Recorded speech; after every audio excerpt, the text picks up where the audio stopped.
4 দফা দাবি বাস্তবায়নের আশ্বাসে গাজীপুরের জাতীয় বিশ্ববিদ্যালয়ের ৯৮৮ জন কর্মকর্তা কর্মচারী চলমান অবস্থান কর্মসূচি সাময়িকভাবে স্থগিত করা হয়েছে। রবিবার ৮ মার্চ দুপুরে গাজীপুর মহানগরের বোর্ডবাজার সংলগ্ন জাতীয় বিশ্ববিদ্যালয়ের একাডেমিক ভবনের সামনে এই অবস্থান কর্মসূচি পালন করা হয়। এতে বিশ্ববিদ্যালয়ের বিভিন্ন দপ্তরের কর্মকর্তা কর্মচারীরা অংশ নেন। অবস্থান কর্মসূচিতে অংশগ্রহণকারীরা জানান, গত সরকারের সময় তারা বিভিন্ন সুযোগ সুবিধা থেকে বঞ্চিত হন, এমনকি কিছু কর্মকর্তা কর্মচারীর চাকুরিও কেড়ে নেওয়া হয়েছিল। পরে সরকার পতনের পর তারা উচ্চ আদালতের রায়ের মাধ্যমে চাকরিতে পুনর্বহাল হন। তবে আদালতের রায় থাকা সত্ত্বেও বিশ্ববিদ্যালয় প্রশাসন এখনও তাদের বিভিন্ন সুবিধা প্রদান করছে না বলে অভিযোগ করেন আন্দোলনকারীরা। তারা জানান, প্রায় 9 মাস ধরে বিষয়টি সমাধানের অপেক্ষায় থাকলেও প্রশাসনের পক্ষ থেকে কার্যকর কোনো পদক্ষেপ না নেওয়ায় তারা আন্দোলনে নামতে বাধ্য হন। বিশ্ববিদ্যালয়ের কলেজ পরিদর্শন শাখার সেকশন অফিসার মিয়াজউদ্দিন বলেন, তাদের দাবির মধ্যে রয়েছে আদালতের রায় অনুযায়ী জ্যেষ্ঠতার ভিত্তিতে পদোন্নতি প্রদান, বেতন কাঠামো সমন্বয়, আদালতের রায়ের সাংঘর্ষিক বিজ্ঞপ্তি বাতিল এবং কিছু কর্মকর্তা কর্মচারীর শাস্তিমূলক বদলি বাতিল। এ বিষয়ে চাকরি রক্ষা কমিটির মহাসচিব মিয়া হোসেন রানা ও কর্মকর্তা মিয়াজউদ্দিন জানান, 4 দফা দাবি নিয়ে বিশ্ববিদ্যালয়ের উপাচার্যের সঙ্গে আলোচনা হয়েছে। তিনি বিষয়গুলো বিবেচনা করে দ্রুত সমাধানের আশ্বাস দিয়েছেন। সেই আশ্বাসের প্রেক্ষিতে আন্দোলনকারীরা আপাতত তাদের অবস্থান কর্মসূচি সাময়িকভাবে স্থগিত করেছেন। আন্দোলনকারীরা জানান, নির্ধারিত সময়ের মধ্যে দাবি বাস্তবায়ন না হলে তারা পুনরায় কঠোর কর্মসূচির ঘোষণা করবেন। যাবৎ আপনার আন্দোলন করে আসছি সার্কুলার দেওয়ার পর থেকেই। আজকে আমরা বিসি প্রবিসি ট্রেজারার মহোদয় এবং ঊর্ধ্বতন কর্তৃপক্ষের সাথে আমাদের কমিটির সদস্যবৃন্দ আমরা বসেছিলাম এবং আমাদের ফিক্সেশনের ব্যাপারে কাজ চলছে এবং পাওনার ব্যাপারে এটা মন্ত্রণালয় থেকে বা আইন থেকে কোনো যে চিঠি আসে সে আলোকে স্যার বাস্তবায়ন করবে। আমরা এই প্রশাসনের কাছ থেকে, এই প্রশাসন আমাদেরকে সর্বোচ্চ দেওয়ার চেষ্টা করছে। আমরা আমাদের নিজ জায়গায় থেকে আমাদের দায়িত্ব আমরা সঠিক পালন করবো। এই ব্যাপার বিসি স্যার আমাদেরকে দৃষ্টি আকর্ষণ করেছে। আপনারা হতাশ না হয়ে আপনারা আজকে এই প্রশাসনের উপর আস্থা রাখুন। দীর্ঘ 9 মাস যাবৎ আমরা আন্দোলন সংগ্রাম করে আসছি। বিশেষ করে 4টি দাবির বিষয় ছিল আমাদের।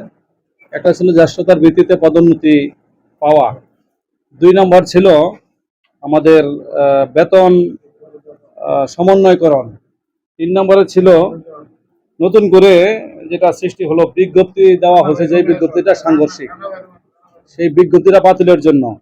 আরেকটা ছিল আমাদের বিষয়, সেটা হচ্ছে আমাদের 9 জন কর্মচারীকে অন্যায়ভাবে, একেবারে সম্পূর্ণ অন্যায়ভাবে তাদেরকে এই জাতীয় বিশ্ববিদ্যালয় ক্যাম্পাস থেকে গোপালগঞ্জ, রাজশাহী, বগুড়া, রংপুর, চট্টগ্রাম সহ বিভিন্ন ডিস্ট্রিক্টের আঞ্চলিক কার্যালয়ে তাদেরকে ট্রান্সফার করে। মানবিক কারণে আমরা এটাকে কোনোভাবে মেনে নিতে পারিনি। তারপরে আরেকটি কাজ করে, সেটি হলো পরের দিনই তাদেরকে আবার সাময়িক বরখাস্ত করা হয়। মরার উপর যেমন খাড়ার ঘা হয়, ঠিক সেই অবস্থাটাই তাদের উপর, 9 জনের উপর করা হয়েছে। সম্পূর্ণ অন্যায় করা হয়েছে। আমরা এই 4টি দাবি নিয়েই আজকে প্রশাসনের সাথে বসেছি। প্রশাসন নীতিগতভাবে একমত হয়েছে। বিজ্ঞপ্তি যেটা দেওয়া হয়েছিল সাংঘর্ষিক, সেই বিজ্ঞপ্তিটা বাতিল করছে।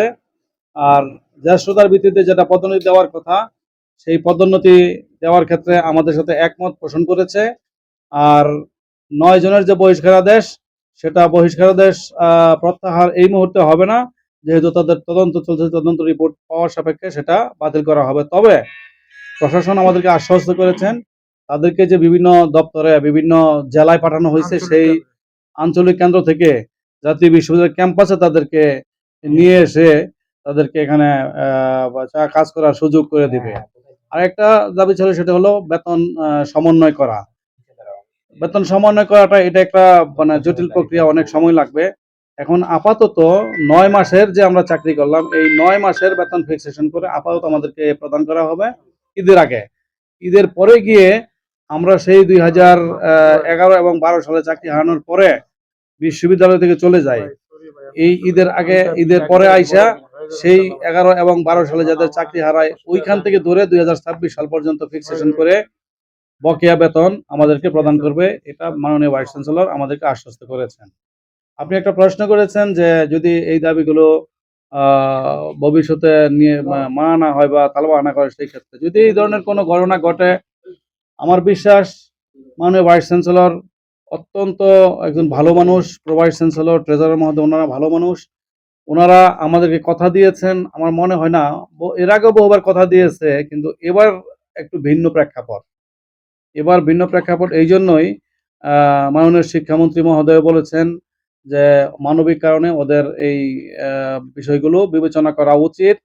কোর্টের দুইজন বিজ্ঞ আইনজীবী যারা এই সার্ভিস ম্যাটারে বিজ্ঞ, তাদের সাথেও মাননীয় vice chancellor, pro vice chancellor, treasurer মহোদয় গতকাল কথা বলেছেন। তারাও বলছে না, ওনারা সিনিয়রিটি পায়, ফিক্সেশন করে তাদের বেতন দেন, পদোন্নতি দেন, এতে কোনো ধরনের সমস্যার সৃষ্টি হবে না। তো এরপরেও যদি এত কিছু বলার পর এতগুলো মানুষ আমরা গেলাম, তাদের সামনে স্বীকারোক্তি দিয়েও যদি ওনারা শেষ পর্যন্ত আমাদের কথার বরখেলাপ করে, তাহলে তো বাধ্য হয়ে আমাদেরও বরখেলাপ করতে হবে এবং সেখানে আমরা বৃহত্তর আন্দোলন আশা করি এগুলো কর্মসূচির হবে না। দিকে যেতে হবে।